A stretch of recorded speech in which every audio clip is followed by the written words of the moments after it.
Plus une forme contient d'énergie émotive, plus cette forme diminue le pouvoir de l'intelligence et de la volonté.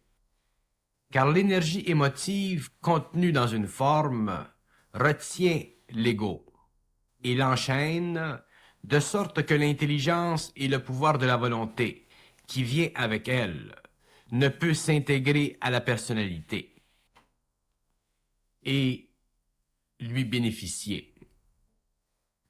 L'énergie émotive n'est pas réelle, c'est-à-dire qu'elle ne provient pas du vrai moi, mais du faux moi, conditionné par le périsprit. Alors, lorsque cette énergie vibre dans l'homme, son intelligence réelle est bloquée.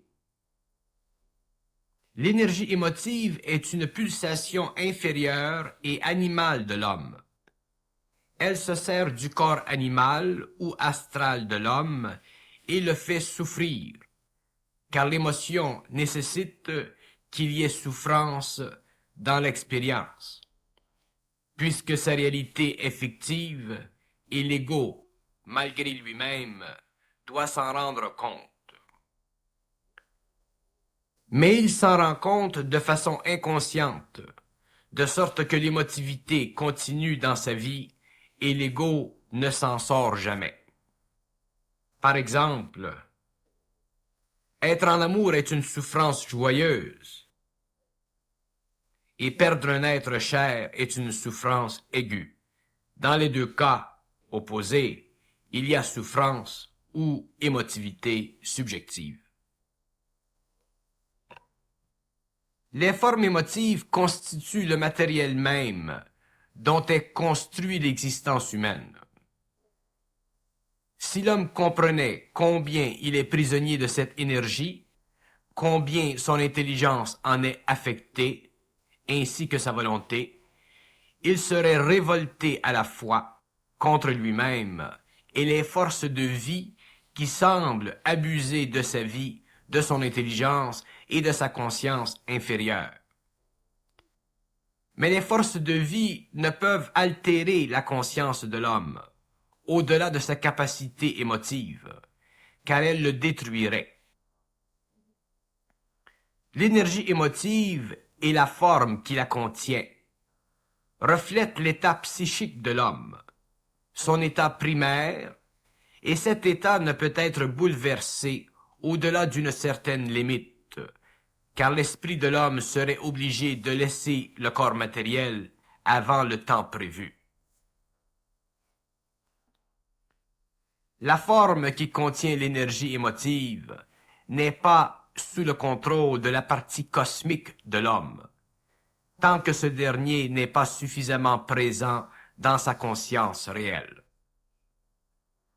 Lorsque cette conscience a été établie fermement, l'énergie émotive de la forme ne peut plus affecter son état d'esprit, c'est-à-dire affaiblir son intelligence et sa volonté, mais au contraire augmente cette intelligence et cette volonté, de sorte que l'homme ne peut plus souffrir de la même façon qu'auparavant, car la souffrance antérieure a été démunie de ses supports psychologiques, le mécanisme d'autoréflexion et de pénitence, qui font partie intégrale de l'ego, dont la nature n'a pas encore été élevée au-dessus du pouvoir de l'énergie émotive et de sa forme accompagnante.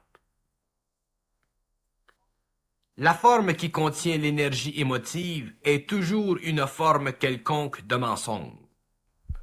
Mensonge dans un sens très strict, dans ce sens que toute émotion humaine comporte le risque éventuel et graduel de l'aliénation de l'intelligence et de la volonté réelle, car elle présuppose une déformation du corps astral chaque fois qu'elle se manifeste. Cette déformation du corps astral entraîne une perte de vision intérieure. Et lorsque cette condition s'accumule pendant une trop longue période, la fonction naturelle du corps astral est altérée, Et l'homme, au lieu de bénéficier de son corps astral, en souffre. Voilà pourquoi l'homme a toujours l'impression de ne pas être parfaitement heureux. Nous découvrons la déformation du corps astral dans la différence entre l'imagination créative et l'intelligence créative. L'imagination créative permet à l'ego de réfléchir des images qui s'impriment dans sa conscience astrale, aux dépens de son intelligence créative.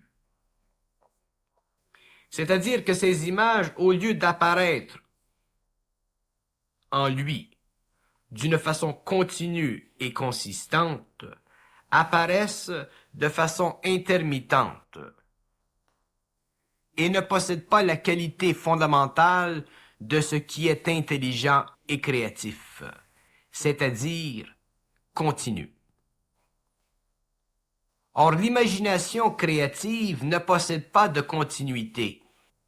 Elle change constamment et s'améliore ou dépérit selon l'état astral de l'homme. Dans le cas opposé de l'intelligence créative, le facteur astral est illimité, c'est-à-dire qu'il n'est pas conditionné par la conscience émotive de l'homme, mais par la conscience intelligente de l'homme, de sorte que le corps astral, au lieu d'imprimer des images qui proviennent ou sont suscitées par l'émotion, imprime des images suscitées par l'intelligence créative de l'individu, lui révélant des aspects intelligents de la conscience créative au lieu d'aspects miroitants et réfléchissants de la conscience émotive. La différence entre l'imagination créative et l'intelligence créative est tellement vaste et importante que seul celui qui la connaît peut le réaliser et voir jusqu'à quel point la vie humaine est une projection constante de son émotivité dans le monde.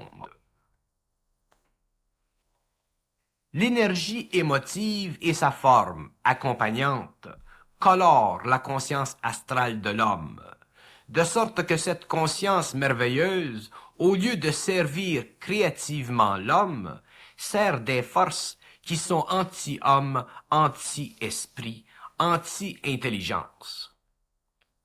Ces forces anti-homme font partie des basses vibrations qui traînent sur les plans inférieurs et qui attirent tout ce qui peut les nourrir et les perpétuer. C'est le mal dont parlaient les anciens. Mais le mal n'est pas seulement un aspect de ses forces, il est aussi un aspect de l'homme qui les nourrit et les rend puissantes. Et c'est la forme et son énergie émotive qui permet à ces forces de s'installer dans sa conscience astrale et de la déformer, de sorte qu'elle perd éventuellement son pouvoir créatif pur pour devenir simplement de l'imagination faussée et non intelligente. Si l'homme n'apprend pas quelque chose de réel par sa conscience astrale, cette dernière n'est pas intelligente ni créative, mais purement imaginative. Elle ne peut alors le servir, car elle ne peut ajouter à sa vie mentale supérieure. La conscience astrale de l'homme doit ajouter à sa conscience mentale. Si elle n'ajoute pas à cette conscience, elle l'affaiblira, car la conscience mentale de l'homme dépend de sa conscience astrale, tant que l'homme n'a pas perdu complètement la mémoire psychologique. Nous appelons mémoire psychologique cette mémoire qui dépend de l'ego et de ses mécanismes de réflexion perpétuelle. Pour que la conscience astrale de l'homme ajoute à sa conscience mentale, cette dernière doit être consciente de la valeur d'elle-même, sans avoir besoin d'être solidaire de la pensée collective ou de l'émotivité collective suscitée par cette pensée de l'humanité. Autrement dit, pour que la conscience astrale de l'homme lui serve, il doit d'abord être certain de la valeur de sa conscience mentale, de sa force créative, de son origine objective et cosmique. Sinon, sa conscience astrale n'aura pas le pouvoir de le servir. Elle servira les autres forces en lui, autrement dit, elle se servira de lui. La forme est une réalité énergique qui retient et empêche l'homme de vibrer à l'énergie de l'intelligence pure. De sorte que la forme, alors qu'elle crée une barrière psychologique chez l'homme, le démunit de son pouvoir vibratoire latent, c'est-à-dire de sa conscience créative et active. La forme doit être réalisée par l'ego. Elle doit être saisie et comprise dans sa manifestation émotive ou intelligente. Si l'ego veut s'élever au-dessus de son influence et accéder à une intelligence plus vaste que celle que lui impose la forme, à cause de son effet sur le mental et l'émotif de l'homme. Ce n'est pas la forme en elle-même qui est dangereuse pour l'homme, mais l'incapacité de l'homme de voir son effet qu'elle crée chez lui, la diminution de son intelligence réelle. La relation entre la forme et l'intelligence réelle de l'homme est une relation qui détermine la nature même de l'homme. Plus il est prisonnier de la forme, moins il aura d'intelligence réelle et plus la forme diminuera sa capacité d'être libre, c'est-à-dire intelligent, c'est-à-dire vitalement vibrant à l'énergie de l'intelligence, tant sur le plan mental, émotionnel, que vital et conséquemment physique. La forme est une condition énergique de l'homme imposée à son intelligence et son émotif. Elle n'est jamais sans pouvoir d'influence sur ces deux plans à la fois. Alors, elle se nourrit de cette énergie mentale inférieure et émotive, et se nourrissant, devient de plus en plus puissante, de sorte que peu de temps s'en faut-il pour qu'elle possède sur l'homme un contrôle vibratoire dont il ne peut mesurer l'importance. De là, son inconscience grandissante et la perte naturelle de son intelligence réelle et créative. L'intelligence réelle peut faire comprendre à l'homme l'effet de la forme sur son être, car elle est libre de la forme. Mais l'homme ne peut facilement ou à volonté grandir dans cette intelligence, car la forme lui barre la route de mille et une façons, de sorte que l'homme se retrouve toujours sous le contrôle plus ou moins grand de cette énergie, de cette forme. Ce n'est qu'avec le temps et la souffrance de l'expérience et la compréhension de l'expérience, où l'énergie de l'intelligence pénètre et brise la forme, que l'homme se voit graduellement dépouillé de son pouvoir sur lui et qu'il grandit dans son intelligence.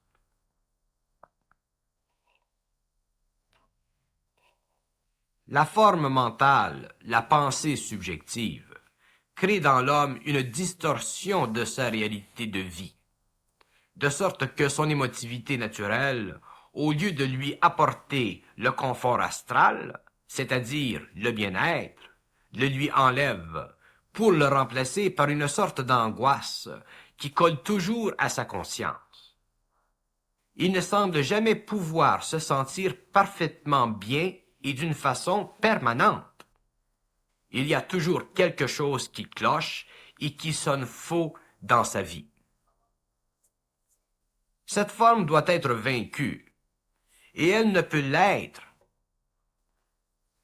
que lorsque l'homme a appris durement à faire confiance à la vie, c'est-à-dire à l'intelligence en lui qui le mène, mais dont il doit prendre parfaitement conscience pour parfaitement en bénéficier par le biais d'une compréhension parfaite.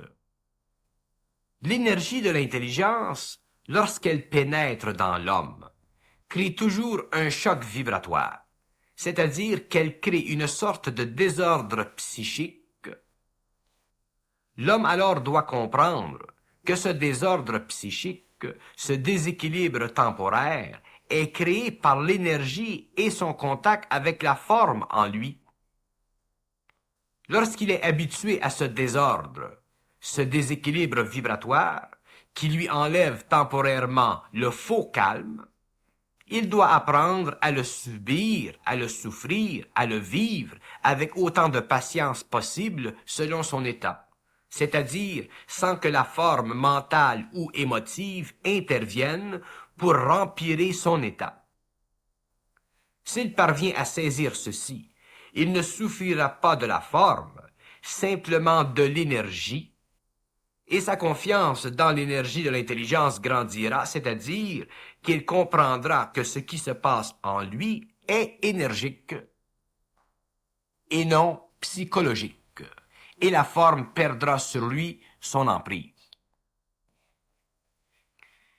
Éventuellement, ces changements vibratoires n'affecteront plus sa psychologie, mais simplement son énergie mentale et émotive, et il atteindra un plateau où rien extérieur à lui-même ne troublera son esprit, car l'ego sera plus intelligent et alors rassuré que tout ce qu'il ressent ne dépend pas de lui, mais de l'intelligence en lui, qui travaille sans cesse pour l'élever au-dessus de la condition humaine et pitoyable de l'inconscience. L'utilisation créative de la forme par l'intelligence requiert que l'homme soit conscient des mécanismes illusoires de l'ego, afin de ne pas être prisonnier de l'illusion que crée la forme. Une fois cette conscience bien établie en lui, les formes se brisent petit à petit et perdent leur emprise sur l'ego. La forme contient toujours l'émotivité que l'intellect lui octroie. C'est pourquoi il est important pour l'homme de bien connaître les mécanismes subtils de la forme, afin de soulager l'intellect du poids qu'il doit subir lorsque la forme est détruite. La forme est construite d'énergie astrale et mentale inférieure, et cette énergie fait partie de la conscience périsprite de l'homme, et le périsprit est maintenu par le pouvoir vibratoire des plans inférieurs.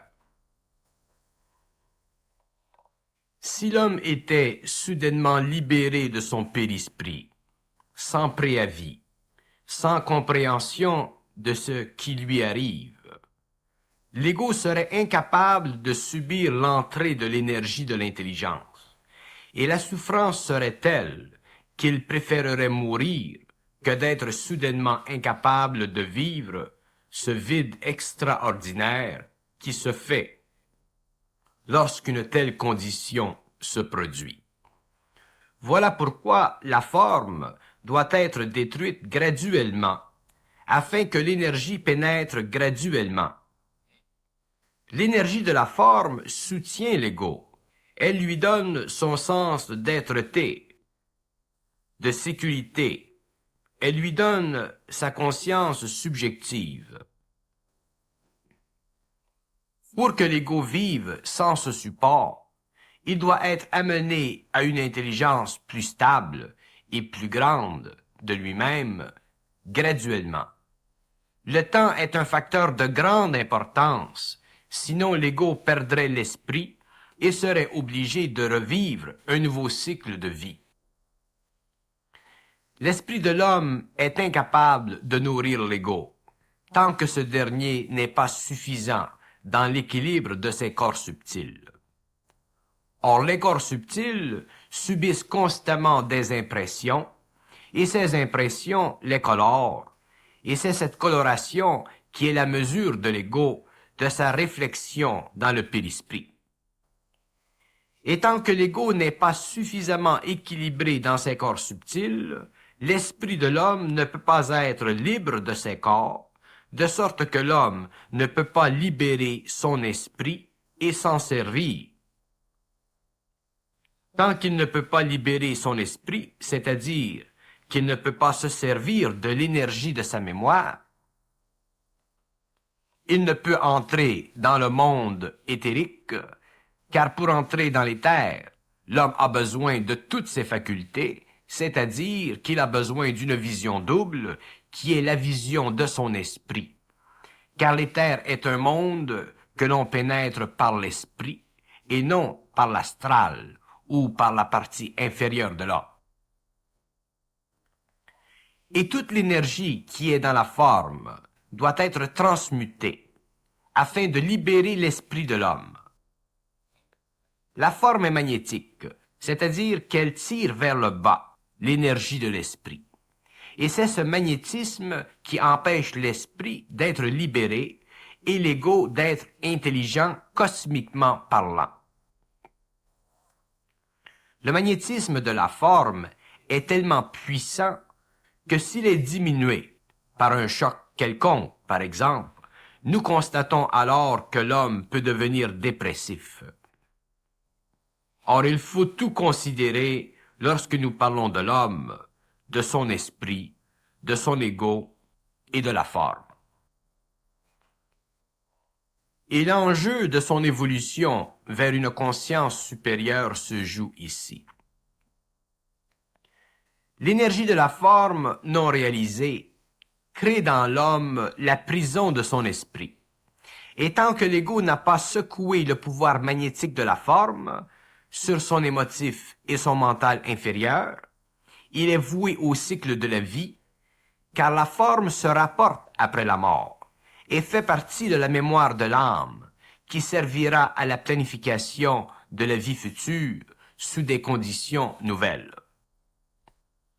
La forme programme l'ego à une condition de vie, mais déforme son intelligence réelle, car elle n'est pas intelligente, c'est-à-dire qu'elle ne fait pas partie de l'intelligence, mais simplement de la condition de pénétration dans les plans inférieurs de cette énergie, de sorte que la forme sera toujours une condition d'intelligence, mais jamais l'intelligence elle-même.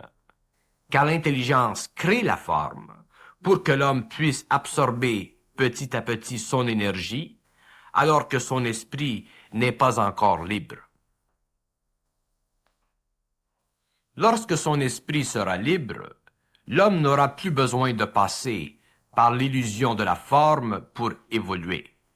Il évoluera par le mouvement de son esprit dans l'éther, qui est le monde où l'énergie de l'intelligence est créative, c'est-à-dire présente, permanente et sans réflexion.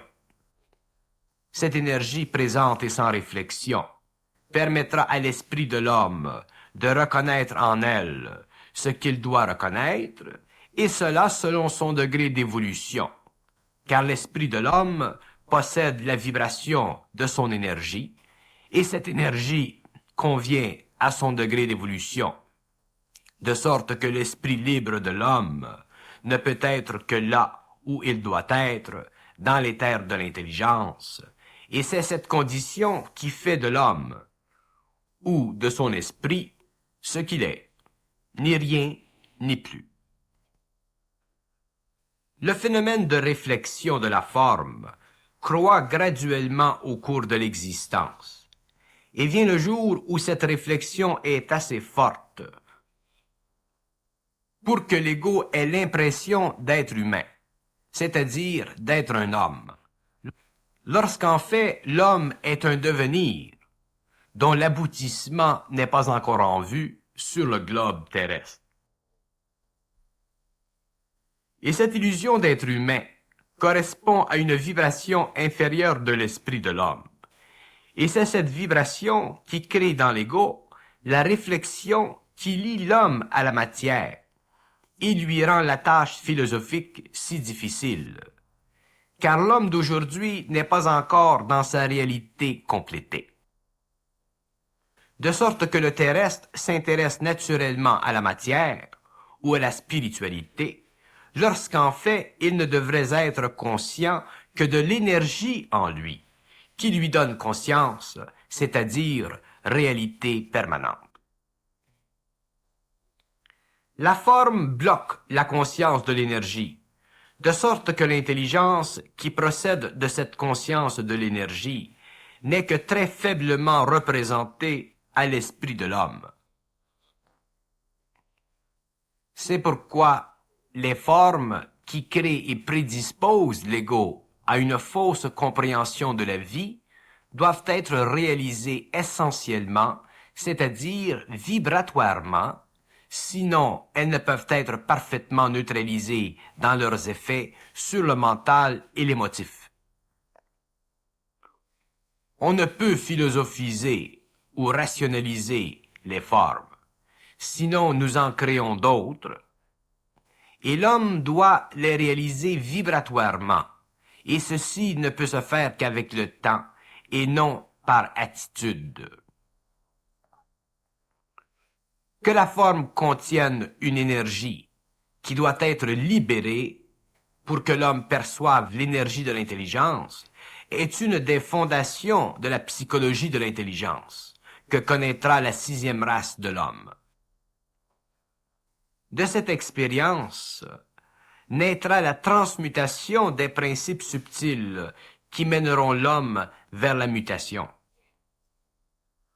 Autant l'homme a vécu et s'est nourri de la forme au cours de l'involution afin de créer diverses cultures et civilisations, autant l'homme de demain sera libre émotivement et intellectuellement de la forme, de sorte que l'énergie de l'intelligence sera présente en lui comme jamais auparavant.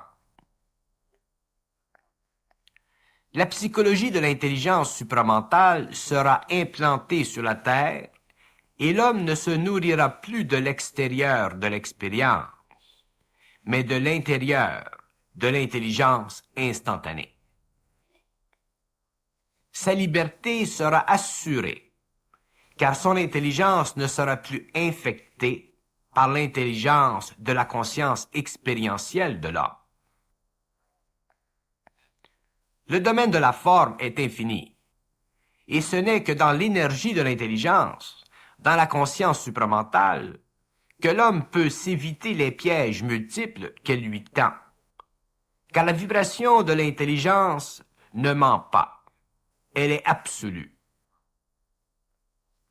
Et plus l'équilibre se fait dans l'homme, plus il perçoit cette vibration et agit selon elle, de sorte que sa conscience se perfectionne, car elle se rapproche de la perfection de l'énergie, de sorte que le périsprit se dissout avec le temps, et le jour vient où l'esprit de l'homme est libéré, c'est-à-dire qu'il peut se soustraire des influences et des forces inférieures, et sortir des mondes inférieurs, contrôlés par Foral, Atrion, Rebka et Mitsra. Une fois libéré de ces mondes, l'esprit peut sortir des ténèbres, c'est-à-dire des régions inférieures, et pénétrer à volonté dans les mondes de l'intelligence, où l'esprit doit travailler pour le bénéfice de l'évolution et de l'homme. Or, le phénomène de la forme et la compréhension de ces mécanismes vis-à-vis l'énergie de l'intelligence créative est très important, car elle permet à l'homme de connaître la mutation, de sorte qu'il passera d'une étape à une autre de l'évolution. L'énergie créative non utilisée à l'intérieur de la forme rend l'homme passif, c'est-à-dire l'assujettit aux forces extérieures, et le rend passible de mort, car pour vaincre la mort, l'homme doit vivre de l'énergie continue, c'est-à-dire de l'énergie contenue dans la forme, car cette énergie nourrit son mental et son émotif, son vital et son corps matériel. La puissance de cette énergie est créative, c'est-à-dire qu'elle dépend de l'intelligence cosmique universelle et de son union, c'est-à-dire fusion avec le mortel. La forme prélève des forces de vie qui ne s'acheminent pas vers les centres d'énergie de l'homme. Elles ne servent qu'à maintenir en équilibre les corps subtils, mais ne créent pas de feu suffisant dans les centres afin d'élever la vibration des corps subtils au-delà de la vibration planétaire. La vibration cosmique entre par les centres, mais diminue lorsque trop de son énergie sert à colorer la forme. Les formes, par contre, lorsqu'elles perdent leur pouvoir psychologique sur l'homme, permettent à la vibration cosmique de ne pas se dégrader. Elle demeure alors stable et ne cesse de s'amplifier, ce qui augmente la conscience humaine. L'esprit éventuellement se libère et l'ego prend conscience de son intelligence et lorsque le travail est terminé, l'esprit de l'homme interacte avec l'ego pour servir l'homme et lui permettre de connaître les lois de tous les plans, de sorte qu'une nouvelle civilisation peut être établie sur les décombres de l'ancien. Le pouvoir psychologique de la forme sur l'ego inconscient est total. C'est-à-dire qu'il empêche l'ego de réaliser son identité avec l'intelligence qui l'habite et le force à souffrir dans sa personnalité. Tant que l'ego souffre dans sa personnalité, il subit le pouvoir de la forme. Lorsqu'il se libère de ce pouvoir sur lui, sa personnalité subjective s'estompe et il découvre une personnalité réelle, c'est-à-dire une personnalité qui n'est pas colorée par la forme, mais créative et intelligente. Elle est alors parfaitement en harmonie avec l'énergie de l'intelligence supramentale. La forme est une réalité qui doit s'ajuster à l'intelligence, au lieu d'être une condition de vie qui crée une psychologie égoïque passive vis-à-vis l'homme, et tant que la forme ne peut pas être perçue vibratoirement par l'ego, elle lui crée une impasse et le retient dans son intelligence. Puisque l'intelligence réelle est infinie et que la forme est finie dans son intelligence, il est naturel que l'homme ne vive sa vie qu'à l'intérieur d'une limite psychologique, maintenue et créée par la forme. Dès que l'énergie de l'intelligence commence à percer cette forme, la psychologie de l'individu, c'est-à-dire sa conception de lui-même et du monde, change, et son esprit commence à grandir et à devenir plus fort en lui.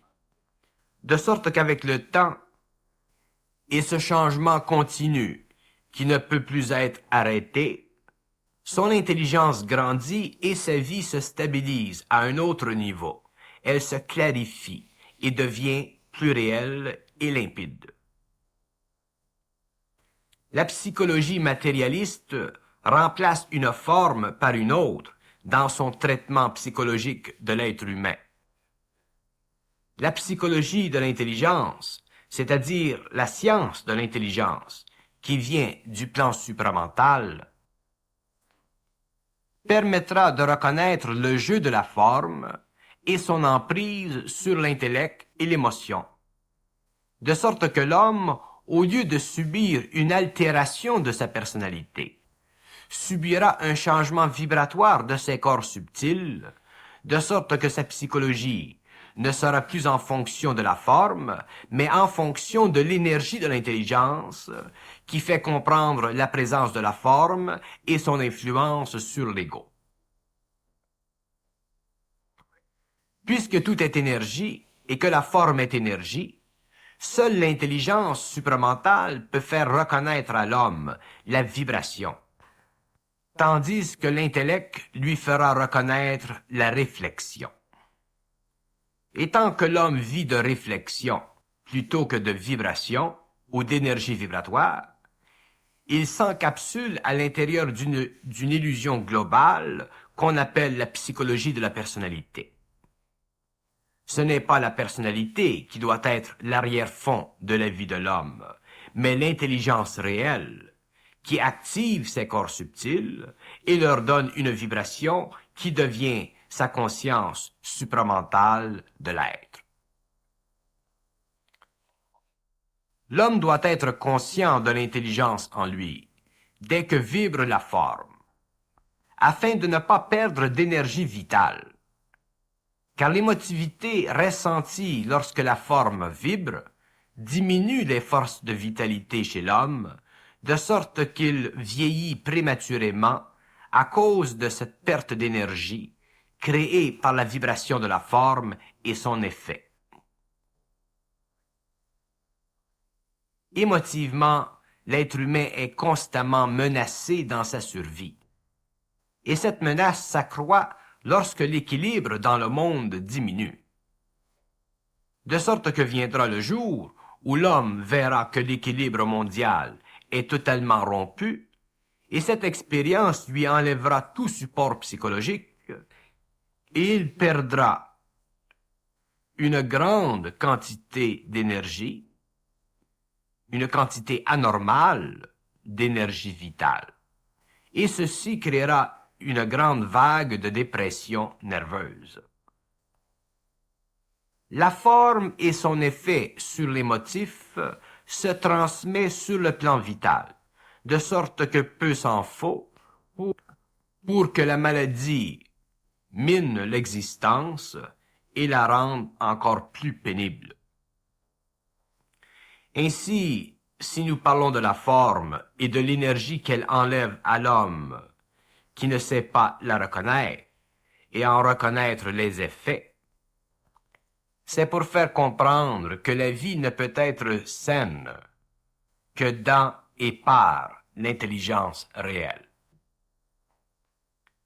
Ceci veut dire aussi que l'intelligence réelle travaille toujours et sans cesse au perfectionnement des corps subtils pour alléger le fardeau de la vie matérielle et psychologique, fardeau dont le poids est proportionnel au pouvoir de la forme sur l'émotivité.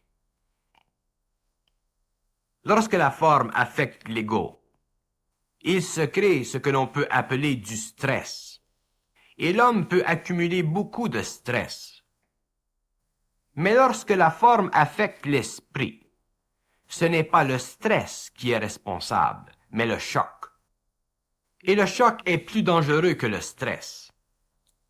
Alors que le stress oblige la personnalité à se modifier et à se mouler aux conditions environnantes, ce qui crée graduellement une personnalité de plus en plus aliénée, le choc, lui, crée une séparation nette entre l'émotivité et le mental inférieur, et un trop grand choc peut détruire totalement une personnalité et la mener sur le bord ou au suicide par le biais de la dépression.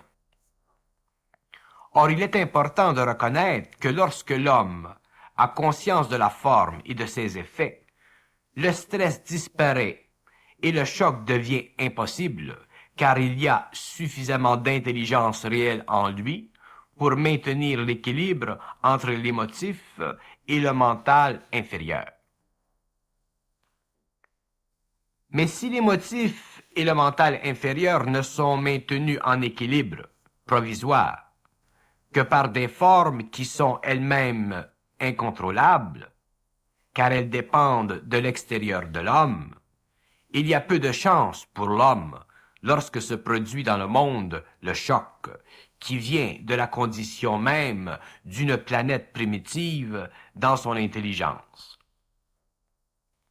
C'est précisément ici que l'individu, que l'homme doit comprendre la nature de la vie afin de vivre sa vie selon des lois d'énergie immutables et parfaites en elles-mêmes.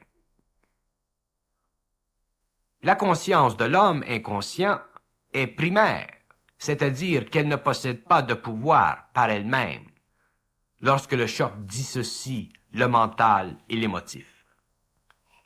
C'est une condition dangereuse, car l'homme est alors une proie naturelle et facile aux conditions planétaires de vie. Alors que l'être humain doit être maître de lui-même et de la nature, il n'est qu'esclave de sa condition subjective et par corollaire esclave de la nature et des forces de vie puissantes qui œuvrent à son insu et lorsqu'il s'en attend le moins.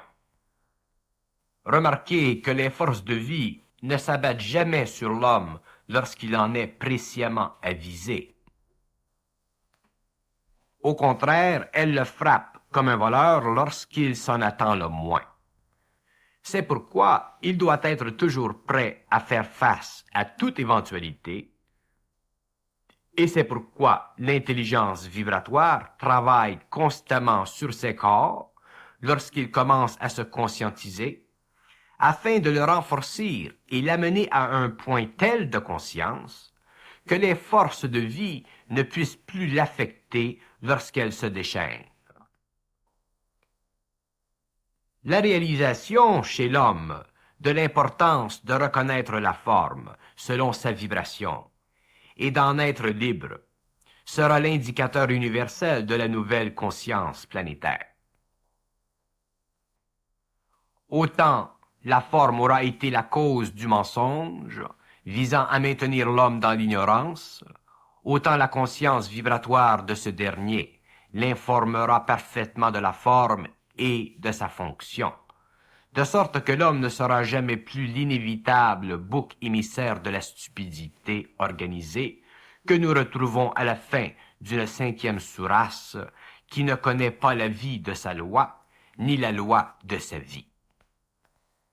La 6e race sera le premier témoin conscient de la puissance de l'invisible sur la terre. Et la première race à reconnaître en elle-même le pouvoir de l'intelligence vibratoire, car elle aura été la première à comprendre que lorsque l'homme n'est plus prisonnier de la forme, il se sert de l'énergie de la forme et se libère des chaînes de la matière et de l'esclavage cyclique de la mortalité pour prendre possession de ce qui lui est dû, c'est-à-dire le droit de maîtriser ce qui le maîtrisa par le passé. L'homme est petit, mais le surhomme, son fils, sera grand. Et le surhomme conquérera la terre, la mer, le ciel et la galaxie. Et d'autres surhommes se joindront à lui pour que la terre, depuis l'avènement de l'homme esclave, devienne la terre de l'homme maître. Et cette terre sera reconnue dans les coins les plus éloignés de la galaxie comme celle qui aura échappé aux lois expérimentales de la conscience cosmique